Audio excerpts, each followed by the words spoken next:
Bueno, queridos muchachos, queridas niñas, siempre la palabra de Dios es una oportunidad para aprender. La palabra de Dios está llena de sabiduría. Tengan ustedes en cuenta, mis muchachos, que la Biblia se escribe a lo largo de más de 1000 años. Tal vez las primeras frases y los primeros relatos bíblicos, algunos de los cuales están contenidos en el libro que llamamos Génesis, son del año 900 antes de Cristo, de esa época aproximadamente.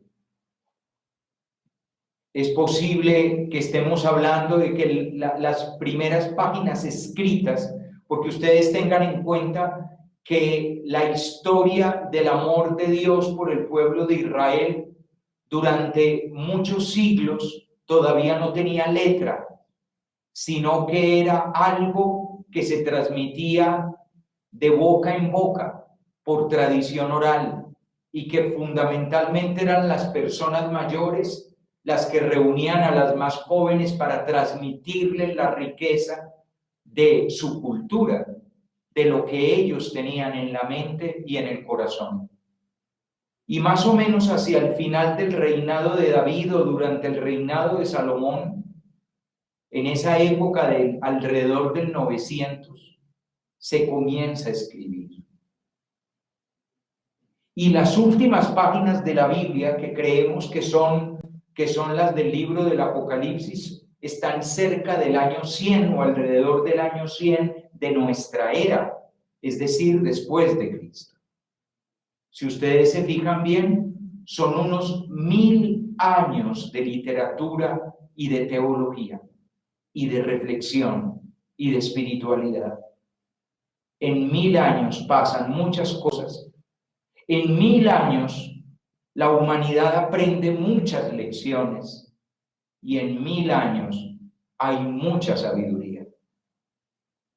Tú hoy a la altura de noveno eres más sabio de lo que eras a la altura de sexto. No más inteligente, porque la inteligencia es una potencialidad y todos ustedes son muy inteligentes, con inteligencias distintas, porque no todos tenemos la misma inteligencia. No me refiero a la cantidad de conocimientos, porque evidentemente a la altura de noveno uno conoce más cosas que las que conoce alguien a la altura de quinto o sexto. No. Fíjense que lo que utilizo es la palabra sabiduría. La sabiduría no tiene que ver con conceptos intelectuales o con ideas que uno se ha aprendido, sino que la sabiduría tiene que ver con las lecciones que uno ha aprendido de la vida y que lo han llevado a uno a llevar la vida de una mejor manera. Tú eres hoy más sabio de lo que eras cuando estabas en sexto.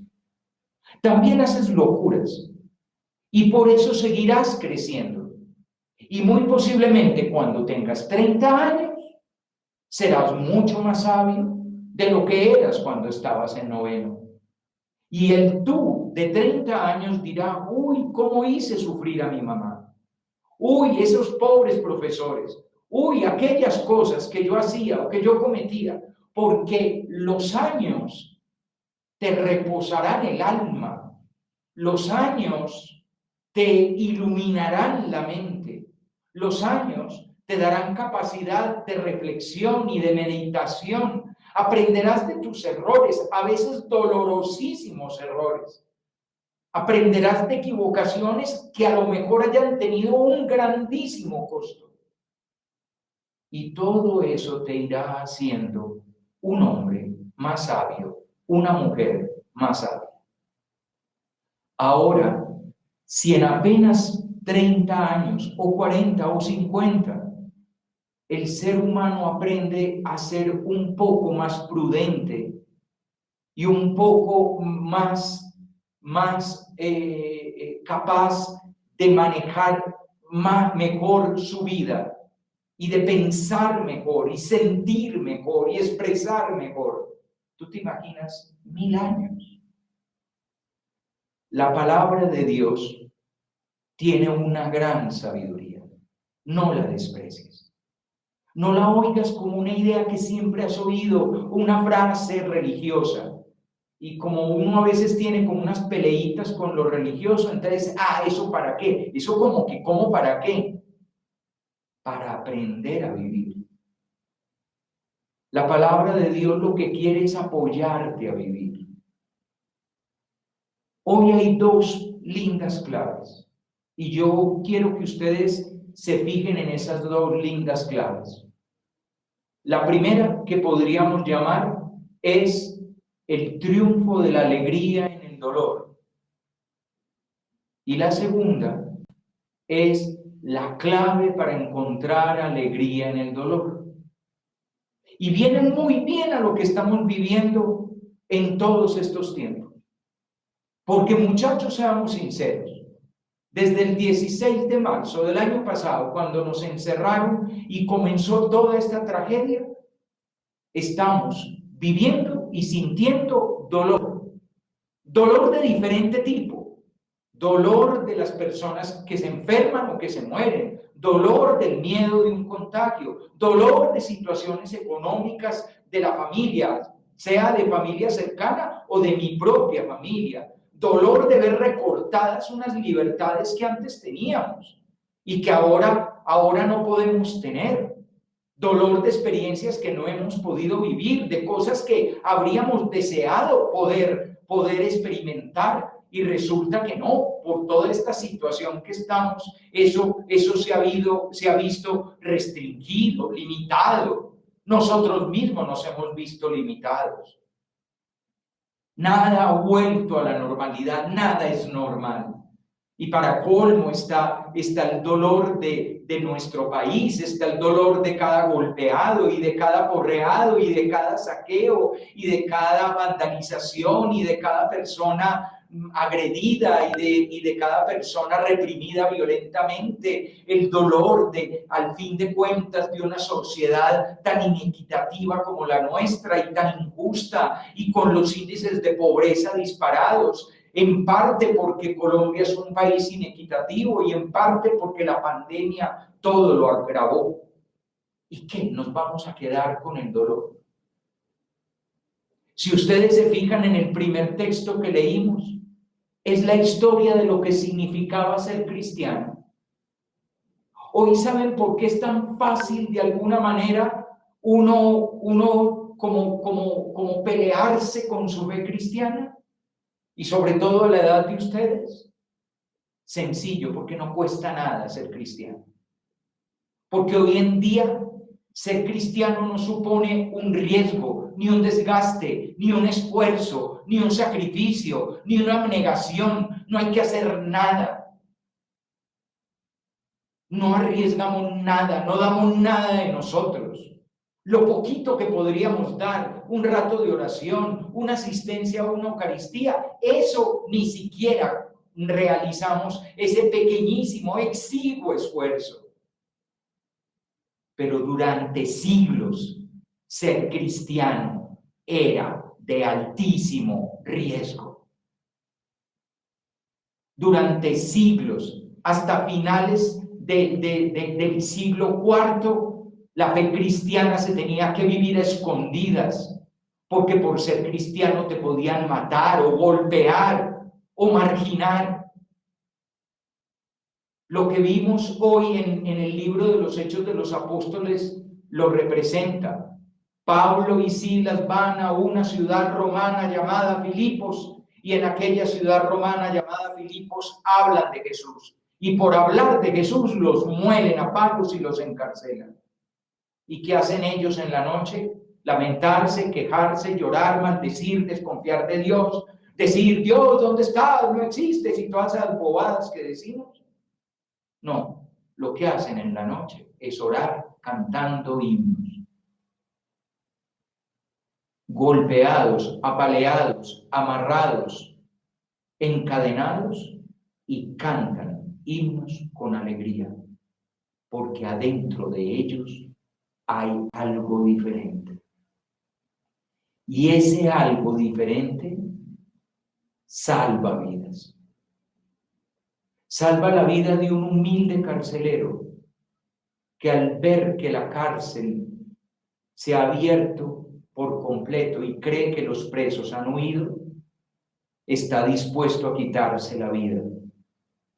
Salva la vida de un carcelero y su familia que no conocían la salvación, que no conocían a Dios, y que va a terminar, la escena es muy bella, muy emocionante, va a terminar lo que comienza con un apaleamiento y con una cárcel, termina en una casa, con un bautismo, con una fe y con una fiesta.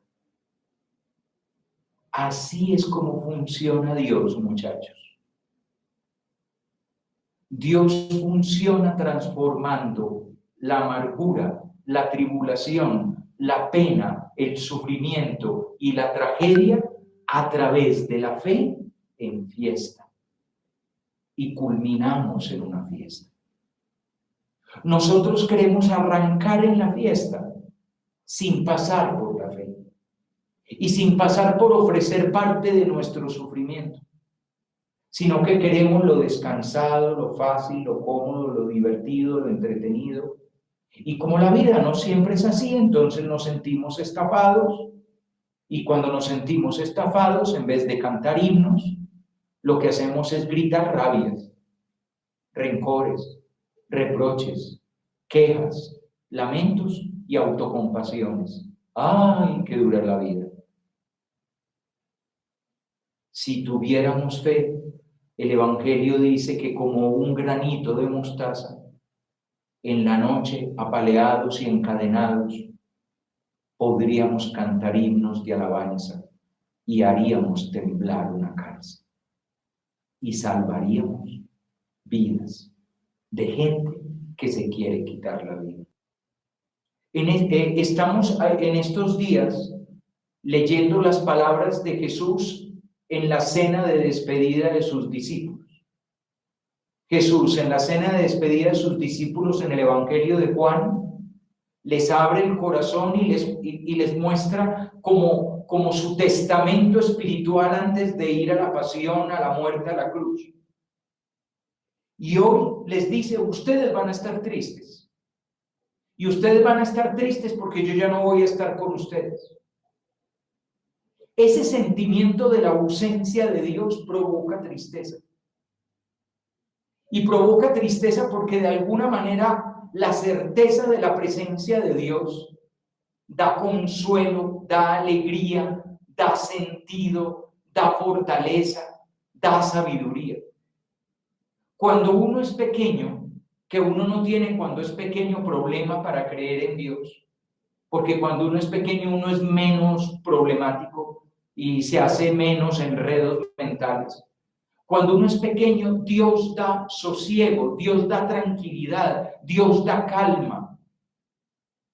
Yo ya perdí la cuenta de cuántas veces he visto niños pequeños, 5, 6, 7 años, consolando a sus papás, a sus familiares, incluso aquí mismo en el colegio, a sus profesores, diciéndoles que tranquilo, que todo va a salir bien porque va a estar Dios.